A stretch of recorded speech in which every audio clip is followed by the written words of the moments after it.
નમસ્કાર મિત્રો, હું છું અસલમ ગાહા. આપ જોઈ રહ્યા છો રાજુલા મોર્નિંગ ન્યૂઝ. આવો જોઈએ આજના સમાચાર. ખાંભા તાલુકાના તાતણિયા ગામે પાણીનો પોકાર. નલ સે જલ યોજના માત્ર નામની. દૂર દૂર સુધી લોકો પાણી માટે વલખા મારવા મજબૂર.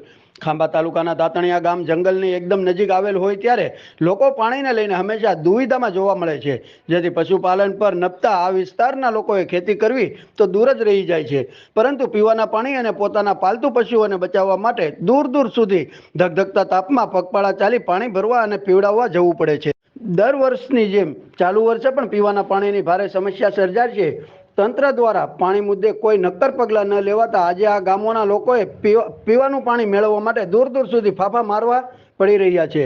તંત્રના જવાબદારો સબ સલામતના બણગા ફૂંકે છે, પરંતુ ગત વર્ષ કરતાં આ વર્ષે પણ આ ગામમાં જ્યાં પાણીને લઈને પરિસ્થિતિ જેવી તેવી જ છે, ત્યારે મહિલાઓની ધીરજ ખૂટી હતી અને તાતણિયા ગામે પીવાના પાણીના પ્રશ્ને મહિલાઓ રણચંડી બની અને પીવાના પાણી નહીં તો મત નહીંના નારા સાથે મહિલાઓનો વિરોધ નોંધાવ્યો હતો.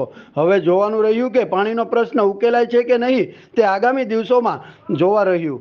રિપોર્ટર રંજન પરમાર, રાજુલા. તાલુકાના તાતણિયા ગામે છેલ્લા કેટલા વર્ષોથી પાણીની સમસ્યા છે. જ્યારે ચૂંટણી આવે છે ત્યારે મતદાન માટે વાયદાઓ કરે છે કે પાણી આપીશું, પણ ચૂંટણી પૂરી થાય છે પછી કોઈ ધ્યાન આપતું નથી ને એક તરફ ભાજપની સરકાર વાતો કરે છે. અમારી સરકાર દ્વારા નર્મદાના પાણી ગામો ગામ પહોંચાડવામાં આવ્યા છે, પણ માત્ર શોભાના ગાંઠિયા સમાન છે અને સરપંચ અને ધારાસભ્યોને અનેક રજૂઆત કરવા છતાં કોઈ પણ ધ્યાન આપતું નથી. ત્યારે આ વખતે ગામ લોકો દ્વારા મતદાનનો બહિષ્કાર કરવામાં આવે છે.